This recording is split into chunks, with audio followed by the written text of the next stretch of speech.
నమస్తే మేడం. జగన్మోహన్ రెడ్డి గారు అధికారంలోకి వచ్చిన తర్వాత ప్రభుత్వ భవనాలన్నిటికీ కొత్తగా పెట్టిన సచివాలయ భవనాలు కావచ్చు, లేదా పాత పంచాయతీ భవనాలు కావచ్చు, అన్నిటికీ కూడా వాళ్ళ పార్టీ రంగులను అయితే వేయడం జరిగింది. దాదాపుగా 1400 కోట్ల రూపాయల ప్రజాధనాన్ని ఇందులో వెచ్చించడం జరిగింది. హైకోర్టు అయితే ఖచ్చితంగా ఈ రంగులన్నింటినీ రిమూవ్ చేయమని జరిగింది. మరి ఎలక్షన్ కోడ్ అమల్లోకి వచ్చిన నేపథ్యంలో కూడా జగన్మోహన్ రెడ్డి గారు ఇంతవరకు ఆ పార్టీ రంగులు అయితే ఇంతవరకు చెరిపేయలేదు. సో దీనిపైన మీ అభిప్రాయం ఏంటంటే? ఎవడబ్బ సొమ్ము అని చెప్పి ముందుగా జగన్మోహన్ రెడ్డి పంచాయతీ కార్యాలయాలన్నిటికీ కూడా తన పార్టీ రంగులు వేశాడు. సరే, బుద్ధి లేదు జగన్మోహన్ రెడ్డికి, పార్టీ రంగులు వేశాడు, ప్రజల్ని మోసం చేయాలన్న ఆలోచనలో ఉన్నాడు. తను తీసుకున్నటువంటి తొగ్లకు తప్పుడు నిర్ణయాలన్నీ కూడా ప్రజలు సహకరిస్తారని అనుకున్నాడు. అదేవిధంగా అమరావతి రాజధాని కాదు 3 రాజధానులు ఏర్పాటు చేస్తానని చెబితే ప్రజల్లో వ్యతిరేకత వచ్చింది. ఏదో ఒక రకంగా తన ఉనికిని కాపాడుకోవటం కోసం ఈ విధంగా చేయాలి అని చెప్పి దురాలోచనతో చేశాడు. తర్వాత కోర్టుకు వెళ్ళిన తర్వాత హైకోర్టు కూడా చీవాట్లు పెట్టి నువ్వు ప్రజాధనాన్ని దాదాపుగా 1400 కోట్ల రూపాయలు దుర్వినియోగం చేశావు, ఇది మంచి విధానం కాదు, తక్షణమే ఆ రంగులను తుడిపేయాలి అని చెప్పి కోర్టు ఆదేశాలు ఇచ్చినా కూడా, ఎన్నికల కోడ్ వచ్చినా కూడా ఇప్పటివరకు కూడా జగన్మోహన్ రెడ్డి ఆ విధంగా రంగులు తీసేసే ప్రయత్నం చేయలేదు.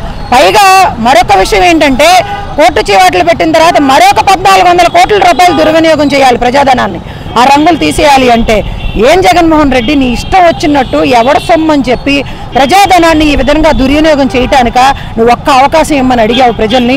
ఒక్క అవకాశం ఇచ్చినందుక ఈ రోజున ప్రజలందరినీ కూడా రోడ్లు పాలు చేశావు. నీ స్వార్థ ప్రయోజనాల కోసం నీ ఇష్టం వచ్చినట్టు నిర్ణయాలు తీసుకుని ప్రజల్ని ఈ విధంగా గందరగోళ వాతావరణానికి సృష్టించి భయభ్రాంతులు చేస్తూ ఉన్నావు. మా బిడ్డల భవిష్యత్తు ఈ రోజున అంధకారం అయిపోయింది. వీటన్నిటి గురించి కూడా ఏమాత్రం ఆలోచించకుండా మరి అతను అధికారంలోకి వచ్చి ఓడిపోతానన్న భయంతో ఇప్పటివరకు కూడా స్థానిక సంస్థలు ఎన్నికలు పెట్టకుండా కాలయాపన చేసి ఈ రోజున 3000 కోట్ల రూపాయలు రావని చెప్పి సడన్గా ఇప్పటికప్పుడు నిర్ణయాలు తీసుకుని దానికి తగ్గట్టు అతను అభ్యర్థులను గెలిపించుకోవడం కోసం ఇష్టం వచ్చినట్టు ఆంక్షలు పెడతా ఉన్నాడు, జీవోలు జారీ చేస్తూ ఉన్నాడు. ఇది ప్రజాస్వామ్యంలో మంచి పద్ధతి కాదు. జగన్మోహన్ రెడ్డి, నీ దురాలోచనల్ని, నీ ఇటువంటి పిచ్చి పిచ్చి నిర్ణయాల్ని మార్చుకో. నువ్వు ఏదో రాజశేఖర్ రెడ్డి బిడ్డవని చెప్పి నిన్ను గుండెల్లో పెట్టుకుని ప్రజలు ఆదరించి నిన్ను గెలిపించి ముఖ్యమంత్రిని చేస్తే ఈ రోజున అదే ప్రజలు చెప్పుతో కొట్టుకుంటా ఉన్నారు. మరీ ముఖ్యంగా ఇప్పుడు ఈ స్థానిక ఎలక్షన్స్లో ఈ రాష్ట్ర ప్రజల్ని, ఓటర్లందరినీ కూడా నేను చేతులు జోడించి వేడుకుంటా ఉన్నాను. ఒక్కసారి చేసిన తప్పుని మళ్ళీ మరణం చెయ్యవద్దు. తగిన విధంగా ఈ రాష్ట్ర ప్రభుత్వానికి జగన్మోహన్ రెడ్డికి బుద్ధి చెప్పి తీరాలి అని ప్రతి ఒక్కరిని కూడా వేడుకుంటూ, జగన్మోహన్ రెడ్డి ఎలక్షన్ కోడ్ అమల్లోకి వచ్చిన తర్వాత కూడా ఇప్పటివరకు కూడా పంచాయతీ కార్యాలయాలపైన అతని పార్టీ రంగులు చెరిపివేయలేదు కాబట్టి కోర్టు ఉల్లంఘన కిందకు వస్తుంది. కాబట్టి తక్షణమే కోర్టు కూడా, అదేవిధంగా ఎలక్షన్ కమిషన్ కూడా సరైన విధంగా నిర్ణయం తీసుకోవాలి అని చెప్పి కోరుతా ఉన్నాను. మేడం, మరి కేంద్రం నుంచి రావాల్సినటువంటి నిధులను ఆపేయడానికే ప్రతిపక్షాలన్నీ కూడా ఈ స్థానిక సంస్థల ఎన్నికలను ఆపేయడానికి కుట్రలు పనుతాయని, దాదాపుగా 5000 కోట్ల రూపాయల ప్రజాధనం రాకుండా మనకు అడ్డుకుంటాయి అని చెప్పి కూడా వైఎస్ఆర్ కాంగ్రెస్ పార్టీకి చెందినటువంటి వాళ్ళు అభిప్రాయం వ్యక్తం చేస్తున్నారు. దీనిపైన మీరేమంటారు? అధికారంలోకి వచ్చినప్పటి నుంచి కూడా 1,00,000 కోట్లు దోచుకున్నది అతనికి సరిపోలా. ఏ విధంగా దోచుకోవాలి అన్న ఆలోచనలు చేసుకుని దోచుకుంటా ఉన్నాడు తప్ప స్థానిక సంస్థల ఎన్నికల మీద ఎప్పుడు కూడా అతను దృష్టి పెట్టలా. ప్రతిపక్షాలన్నీ కూడా స్థానిక సంస్థల ఎన్నికలు వెంటనే నిర్వహించండి అని చెప్పి అనేక సార్లు డిమాండ్ చేశాం.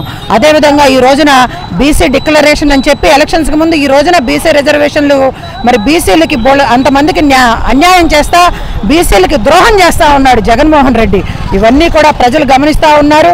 రైతుల త్యాగాలంటే గౌరవం లేదు, మహిళలకు రక్షణ కల్పించడంలో వైఫల్యం చెందాడు, మా బిడ్డలకు ఉద్యోగ అవకాశాలు లేవు, ప్రాజెక్టులు ఒక్కటి కూడా పూర్తి చేయలేదు, మరి రాజన్న కలగను ఉన్నటువంటి పోలవరాన్ని ఇప్పటి వరకు కూడా పూర్తి చేయకుండా రైతులందరినీ కూడా ఇబ్బందులకు గురి చేస్తూ ఉన్నాడు. ఇటువంటి పిచ్చి పిచ్చి నిర్ణయాలు తీసుకుని అనాలోచితమైనటువంటి పరిపాలన చేస్తూ ఉన్నటువంటి జగన్మోహన్ రెడ్డికి భయమేసి అతనే ఎన్నికలు పెట్టలేకపోయాడు. కేవలం దోచుకోవటమే, అక్రమార్జనే అతని ఎజెండాగా పెట్టుకుని పరిపాలన చేశాడు తప్ప ఈ రాష్ట్రాభివృద్ధి కాంక్షించినటువంటి వ్యక్తి అయితే గనక ముందు పోలవరాన్ని పూర్తి చేయటానికి, అదేవిధంగా రాష్ట్రానికి ప్రత్యేక హోదా తీసుకురావటానికి మోడీ దగ్గర కూర్చుని డిమాండ్ చేసి ఉండేవాడు.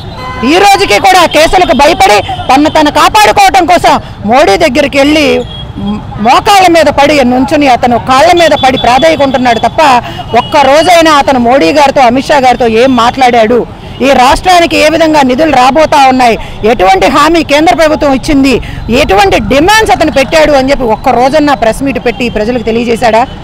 లేదు. కాబట్టే రేపు జరగబోయేటువంటి స్థానిక ఎన్నికల ఎలక్షన్స్లో ఎట్టి పరిస్థితుల్లో తమ ఓటు ద్వారా ఈ జగన్మోహన్ రెడ్డికి బుద్ధి చెప్తారు అని చెప్పి విశ్వసిస్తా ఉన్నాం. మేడం, బీసీలకు ఉన్నటువంటి రిజర్వేషన్లు ఏవైతే ఉన్నాయో దాదాపుగా 10% తగ్గిపోవడం జరిగింది ఈ లోకల్ బాడీ ఎలక్షన్స్లో. మరి ప్రతిపక్షాలన్నీ కలిసి కేంద్రంలో కానీ సుప్రీంకోర్టులో కానీ కేసులు వేసే ఈ రిజర్వేషన్లు బీసీలకి రాకుండా అడ్డుకున్నాయని చెప్పేసి జగన్మోహన్ రెడ్డి గారు కానీ ఆయన పార్టీల సభ్యులు కానీ చెప్తున్నారు. దీనిపైన మీ అభిప్రాయం ఏంటండి? బీసీల డిక్లరేషన్ అని చెప్పి బీసీలను మోసం చేసి ఈ రోజున అధికారంలోకి వచ్చిన తర్వాత బీసీ రిజర్వేషన్స్ ఎత్తివేసి బీసీలకి దాదాపు 10% పైగా బీసీలకి ఈ రోజున పోటీ చేసే అర్హత లేకుండా చేసినటువంటి దుర్మార్గకమైనటువంటి ముఖ్యమంత్రి జగన్మోహన్ రెడ్డి. మరి బీసీ సోదరులు సోదరీమణులందరూ బీసీ సంఘాలను అన్ని పార్టీల్లో ఉన్న వారిని కోరుకుంటా ఉన్నాం, ఇటువంటి తప్పుడు హామీలు ఇచ్చి అధికారంలోకి వచ్చి ఈ రోజున ప్రతి ఒక్కరిని మోసం చేస్తున్నటువంటి జగన్మోహన్ రెడ్డికి బుద్ధి చెప్పండి.